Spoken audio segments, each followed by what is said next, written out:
In a near-future nation stitched together by ceasefires and fragile agreements, Lila Noor, dismissed as deadweight, after a mission that left her body scarred and her conscience fractured, works invisible hours in the ministry's logistics wing. A delicate tattoo on her forearm, once a battlefield shorthand she never expected to show again, becomes the fulcrum of fate when General Marcus Hale, the architect of a covert targeting program, freezes at the sight of it.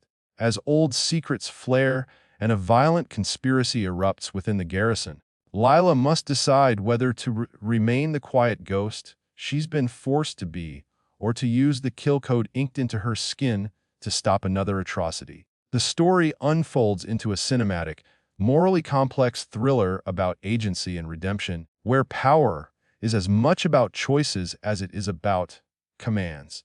And a single mark on the skin can change the map of a nation. The first time anyone called her deadweight was in a briefing room that smelled of cheap coffee and polished wood. The word had been spat with the precision of someone used to trimming liabilities. Layla had felt it like a cold coin placed into the palm, a small, heavy thing she carried back to her bunk and slept with, as if its weight could anchor her to something solid. Resignment, Colonel Soren had said, tapping a tablet with a practiced finger. We'll keep you here. Paperwork, manifests, coordinates, safe, predictable. Less exposure. An exposure in that language meant the rest of her hands that shook when the city screamed, her mouth that refused orders on the field, the thing she had done and refused to do. Exposure meant the old unit's memory, the nights with coordinate strings that built invisible fences of death, the sterile glow of a control room where a human face was a rectangle on a screen and a decision could tear a valley. They had a name for her kind of hesitation, liability. Deadweight. So she learned to move like a ghost. Lila learned the ministry's rituals by listening. How men in crisp uniforms came and went, how pens were lavished with attention over ink-stained hands, how the general never shook a subordinate's hand without checking their pupils first. She became the clerk who remembered the patterns of storms, the one who could find a lost manifest beneath a pile of old requisition slips. The work kept her from being noticed, and no one expected the quiet to hold a plan. The mark was beneath the sleeve of her uniform, a band of black and shaded dots that coalesced into nothing more to curious eyes than art. To Lila it was a ledger, a code, a memory of a winter in the desert when they had tattooed each other after a long mission. Idle hands making permanence of death. They called it the nightingale patterns, an array of microdots and intersecting lines that, when scanned by authorized systems, unfolded into a kill matrix. Targets, times, nested permissions. It was a language of sanctioned annihilation, a place where a finger on a keyboard could hold an entire town's breath. She had tried to erase it once. Laser sessions in basements, creams that smudged the ink into a watercolor. The mark would not die, it only softened, like an old scar that refuses to disappear. It lived under the skin, under the deliberate dullness she displayed in the office. She kept it covered for the most part, but her sleeve had an unfortunate habit of bobbing when she reached for the communal kettle. Small exposures, tiny betrayals. On the day the general came, the barracks felt larger than usual, like a theater before the curtains. They had patched the marble in the foyer and placed new plants by the doors, as if green could soften the architectural lines of power. General Marcus Hale was a man built from angles, high cheekbones, a jaw that did not yield. His medals were not gaudy, but they caught the light in a way that reminded people to remember him. He had come to assess logistics, to make the predictable more orderly. Lila had seen him in passing, a billboard at headquarters, a silhouette against the city's new glass. She had practiced neutrality to the point of skill. When his entourage swept into the logistics wing, voices like well-drilled instruments She continued to stamp manifests and file them by the system's cold logic. A man in uniform laughed. A woman in a suit argued over container numbers. Hale moved like an observable law, and the room tightened itself into smaller breathing. He stopped at her desk because Captain Omar, who had seen her once in the field and whose face still showed the map of that mission, two faint scars by the jaw, had nodded toward her. "This one's sharp," Omar whispered, one of those small endorsements that could blur a person back into usefulness. General Hale did not nod to her at first. He looked at the stacks and the tabs, at the way the light struck the tablet at an angle, and then he looked at her hands. It was one of the small human gestures, a momentary error in the machine. He favored the hand he saw first. Her sleeve slid as she reached for the kettle, the fabric shoved back, revealing a sliver of ink. Time folded. Hale's face lost the practiced lines and became paper. The room's sound drained into a single dry gasp. The man who had once given orders to clear districts froze as if a visible string had been plucked, and the note had reached some old chord in his bones. He did not speak. He did not look at her. He looked at the ink with the intimacy of someone who had seen a thing he had thought buried. She felt his gaze like a weight. For a breath, she believed he might faint. Instead, he stepped back, a physical retreat that made the other officers straighten like people at attention. His eyes were not the cold machine of a strategist now. They hovered, haunted or horrified, she could not tell, and something like recognition flared. Lila, who had spent years teaching her face to be a blank sheet, felt a crack. Her throat held a history. She remembered the nights in the desert where the code had been recited like scripture, the slow ritual of compliance where a single string of coordinates translated into confirmation codes that slid through servers like knives. She remembered the crease of a practiced hand on a shoulder, the voice that taught them the kill codes. Theology. You do not decide the moral geometry you implement. You know what that is? Hale asked finally, and his voice was thin. It did not hold the authority of a general. It was a question asked by someone afraid of the answer.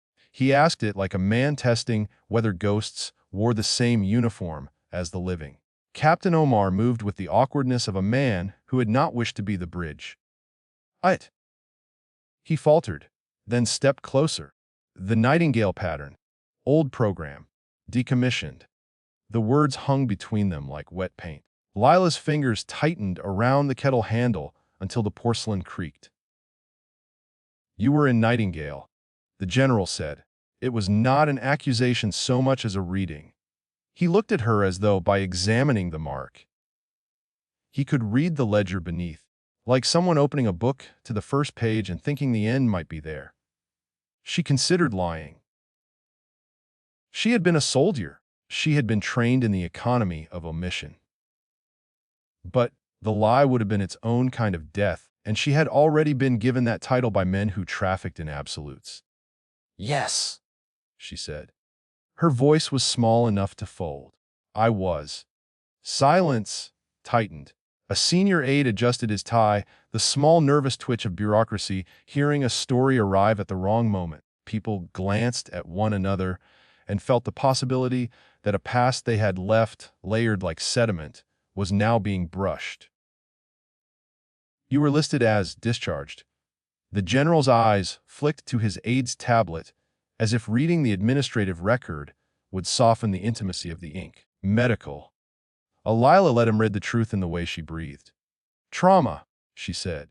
"I refused to target." Marble might have cracked then if stone could harbor empathy. In her mind, the reasons opened like bruises.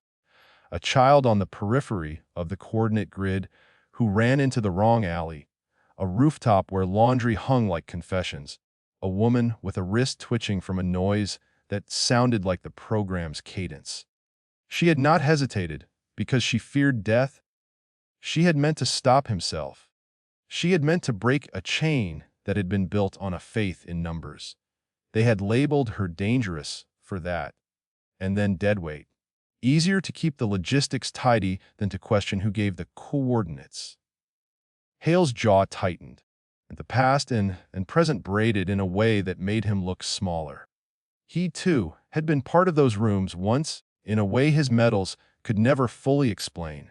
His face had been carved by the decisions others demanded of him, and sometimes the decisions were the ones he wished he could unmake in private. Why keep it? He asked, though he already had an answer. That permanence was a testament and also a torment. Layla gave him a small, private smile. Because sometimes the thing you cover is the only evidence you own that you are still human. They both understood that in separate ways. For Hale, human was a dangerous confession.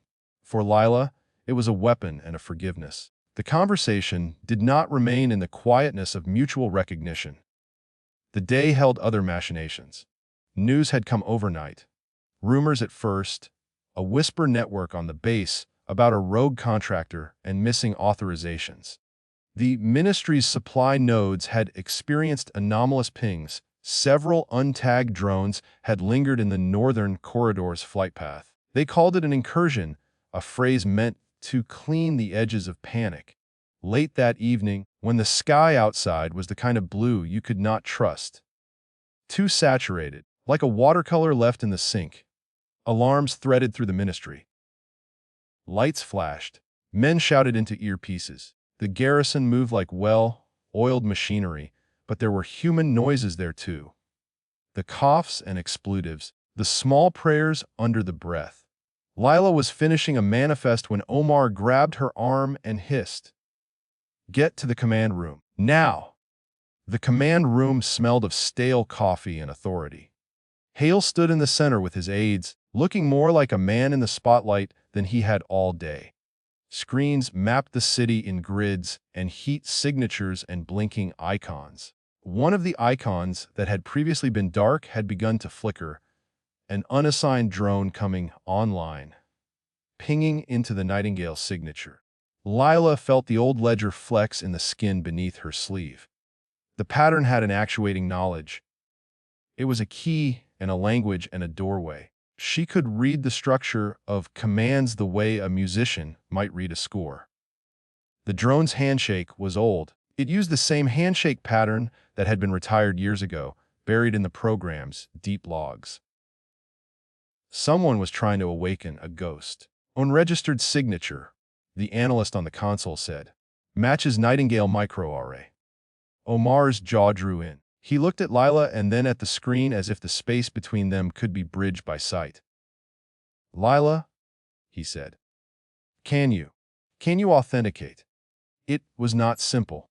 Authentication required authorities that had been scattered after Nightingale was closed, cryptographic fragments, rotating keys, the human element that tied them together.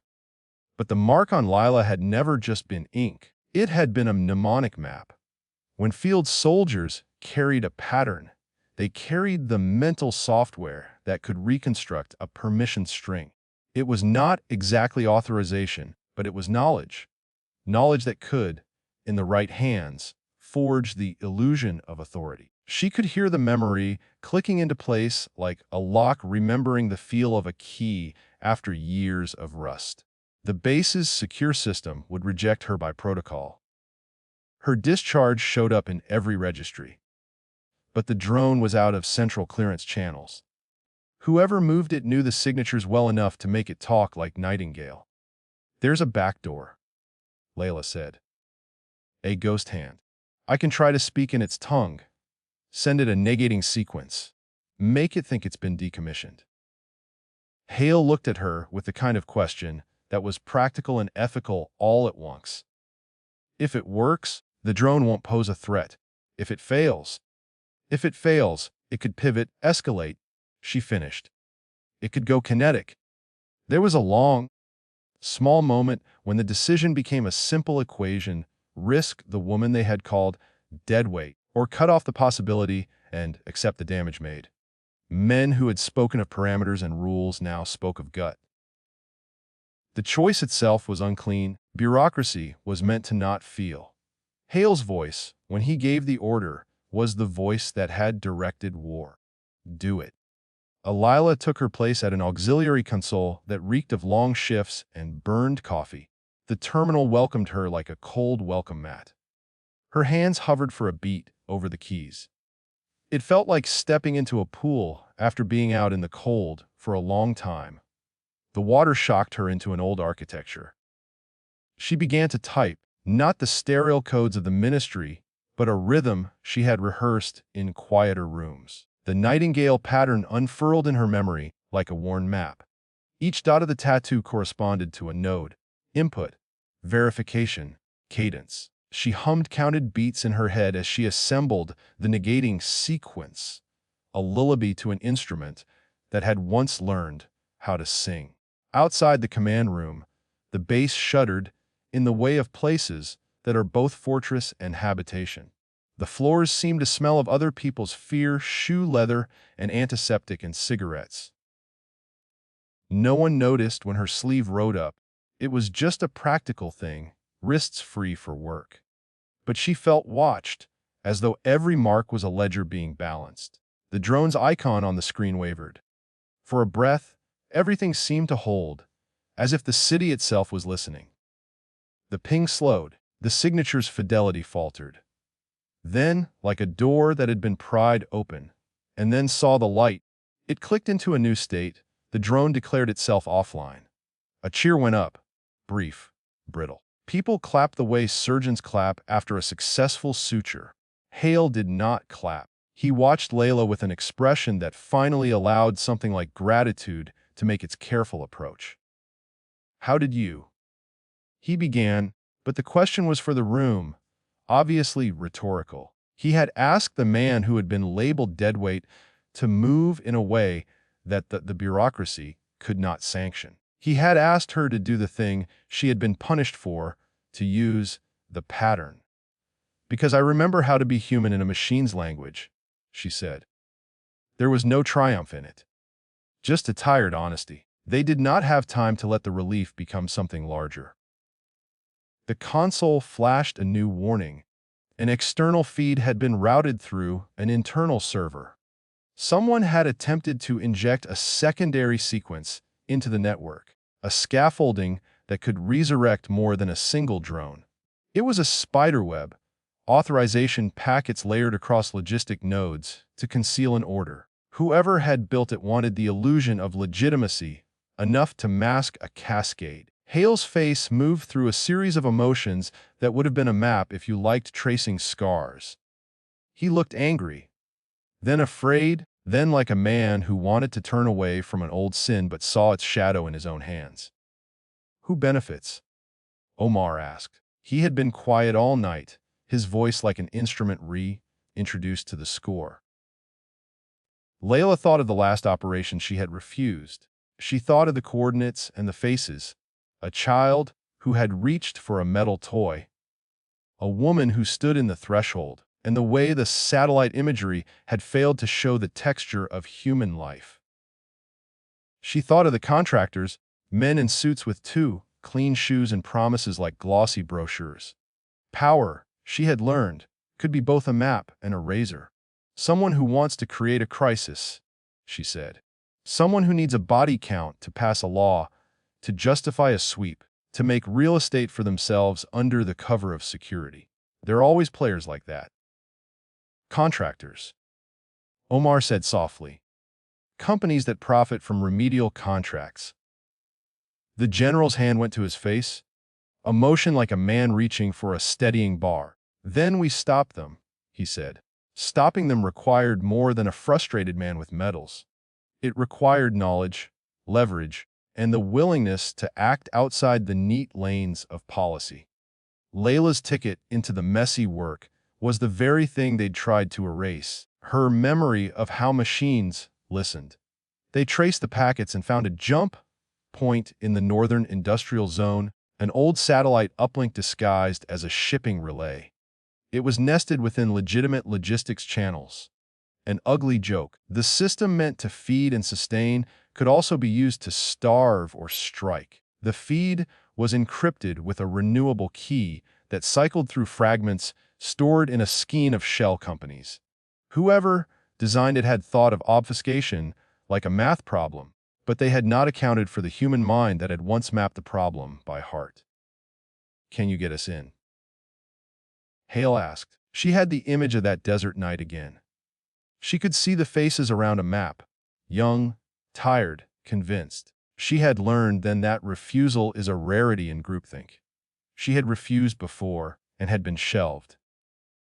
But the shelf had dulled nothing. It had only sharpened the need to act. "I can spoof the authorization," she said. "But once I'm in, they'll know someone's poking. We get one window, maybe two. If it's contractors, they will yank the nodes and burn the servers. Then we go while we can." Hale said. A's a team. Their team, assembled by necessity, moved like a band of misfits into a game that was both tactical and bureaucratic. Omar and a small security team drove out in a battered van. Hale issued orders that tasted like war. Layla's role would be inside, a ghost on the network, a woman with a thumb on a pulse. She sat at the console and aligned the micro dots she'd carried as narrative into a forged authority string. Her hands were steady. She was a woman of small, exacting revolutions. Her mind walked the old corridors as she worked. Back to the night she had refused. They had been told targets were hostile. She had seen a family instead. She had argued, then with the pretense of reason, and lost. That image had become a talisman proof of a choice she had made and paid for. She thought of the child from the rooftop and how easy it was to turn numbers into nothing. She thought, too, of how men like Colonel Soren had catalogued her refusal into a single word, deadweight. The word was an attempt at erasure. She would not allow it to stand. When they hit the node, it was more violent than they'd planned. Contractors did not lie down for the ministry. They defended their revenue streams like men guarding a vault. The uplink was protected by a team with badges and a few rough hands. The security team ran into a firefight that smelled of oil and metal and the flaring white of muzzle fire. Omar took a hit in the shoulder. Someone else bled on the concrete like a red ledger. Inside, Lila felt the network surge as scripts swiveled to detect the intruder. Her fingers flew. The nightingale pattern nested into the forged string, the two systems speaking as if long-lost lovers. She opened a channel and broadcast a negation across the contractor's stream. For a second everything hung. The contractor's servers paused as if considering a bribe. Then a voice came over the feed, clear, calm, businesslike. "Identify," it said. It was a voice that had been trained to be authority, an executive's timbre. Layla's mouth went dry. If she answered incorrectly, they would lock, and the contractors would isolate the node and perhaps trigger a kill sequence to protect their secrecy. She could have fabricated a corporate ID, but the web of aliases needed to be perfect. Instead, she spoke her name. It was an absurd act in a networked, anonymized war. A personal introduction, like a signature delivered on an ancient card. "Lila Noor," she said. "Former Nightingale." The microphone went silent for a heartbeat. Then, the voice on the line sighed in a way that sounded almost like recognition. "I didn't think. Who are you working for?" Hale snapped through the comms, voice iron. "Someone with money," the voice said. "Someone who wants a moment." "Woo." "Not your concern," the voice said. There was something like contempt in it now. "Be careful, General. You and your people were not meant to be on my ledger. We operate in the cracks." Hale's hand tightened on the console. "You will stand down." "You think you can order me?" the voice said. There was a small laugh, almost musical. "We've watched you make choices, General. We know what you weigh on a scale. We built this so you would have to decide." Lila understood then what they had meant by weigh on a scale. They were not asking for a body count for the sake of it. They were manufacturing a moral imperative, a spectacle to justify something larger. A clearing of property, a legislative overhaul, a market. They preyed on certainty. "We're here to stop you. Hale said, low. It was a declaration with the taste of a confession that he, too, could fight with a different kind of authority. The feed clicked off. The contractor sealed the node. Guns clattered, and the lobby filled with shouts. Omar's voice came through the line, ragged. Wool held them, but they rigged the uplink to a mobile satellite. They can reposition. The base's map suddenly felt like a chessboard with smoke over the squares. Layla's heart pounded in a rhythm she had learned to quiet. There was one move left, Di. If they could get into the contractor's ledger long enough to copy their back and to expose the contracts and the people, they might shift public perception. They might pry open the ready-made reasoning. Layla sent a packet that looked like a corset, a handshake, a deference. But sewn into it, she tucked the names that mattered, the executives masked by shell companies, the off-books ledger, the calibrations. The packet streamed out into the contractor's servers like a whispering daguerreotype, impossible to ignore. If it reached the right journalistic desks, the right watchdog lists, it would change the calculus. It was not the most elegant solution, but it was a democratic one. She was not offering blood. She was offering light. The contractors tried to cut them off, but the message had already leaked through a window they'd failed to see. The night manager in an adjacent relay, who had no love for contractors and who forwarded the packet as curiosity. Within minutes, the web darkened with the names.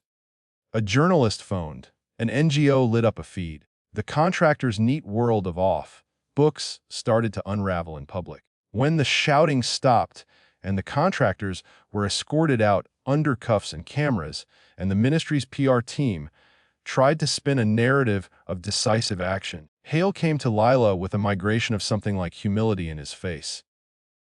"You could have walked away," he said. It was not a question. He had meant the world of leaving, of hiding under another quiet nickname. He had meant the person he had earlier labeled Deadweight. To remain just that. She thought of the child on the rooftop and felt the old ache like an unbuttoned coat. "I couldn't stay quiet," she said. "That's what they count on." He extended a hand. It felt like a bridge. "You saved the base, and maybe more than the base." She took it. For a moment, it was simply contact. Then she felt something like recognition move across his palm. The aftertide was bureaucratic and stubborn. There were apologies that tasted little like absolution, letters that footnoted heroism and erased jargon, meetings convened to cleanse any association with Nightingale. Lila was offered credentials. Offers came from offices she had been told were beyond her reach. Some intended to harness her into new programs, turn the woman who had refused a target into a new tool. The offers baffled her. She had not become courageous to be rebadged.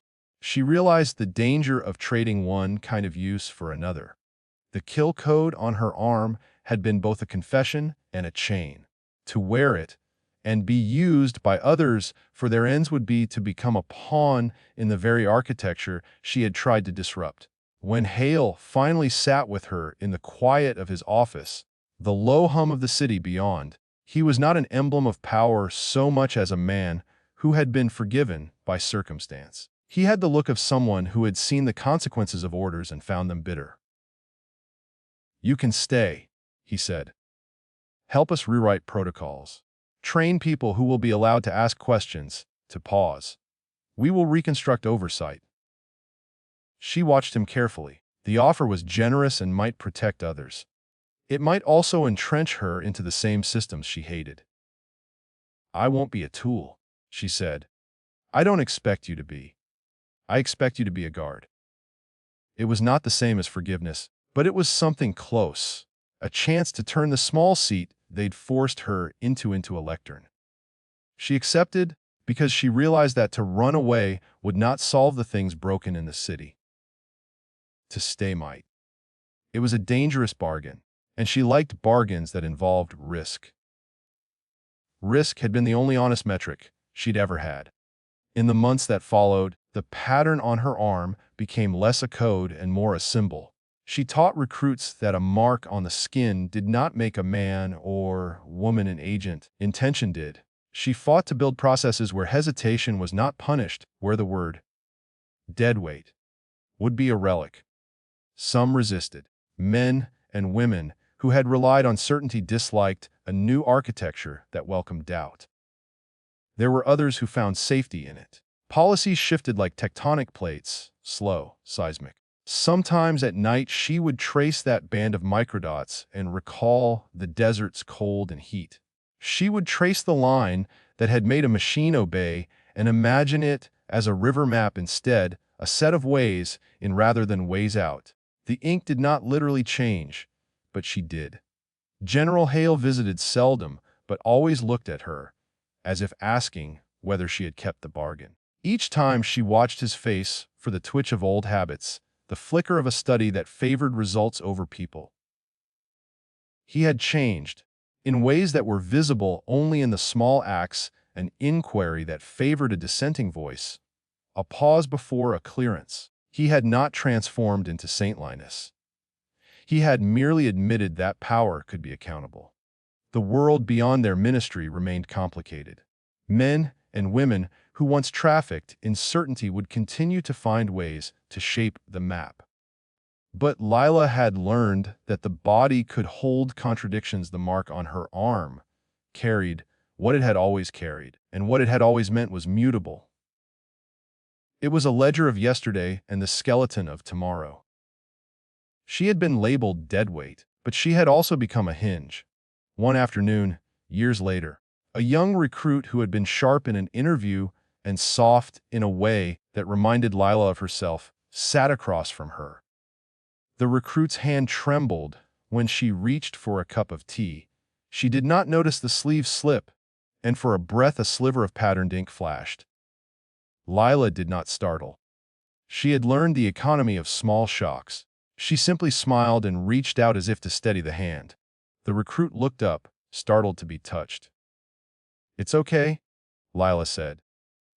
"You can carry what you carry here. We will teach you how to use it, and also how to refuse.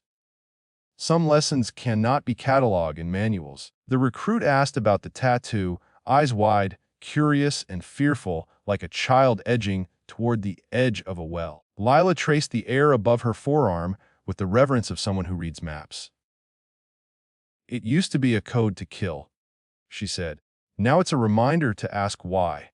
Outside, the city held its breath and exhaled in the unspectacular way of inhabited places. The general's policies rolled forth in small, bureaucratic motions, which is the way things that change the world usually move. Through memos and human stubbornness, through the slow baptism of practice. People would still make choices that tilted the scales. Some would still try to profit off fear.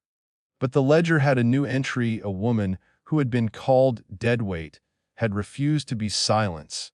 She touched the tattoo as if acknowledging an old debt. It had been her worst inheritance and her brightest talisman.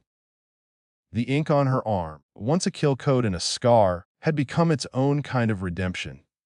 Proof that nothing written into the skin could fully map the heart's motion.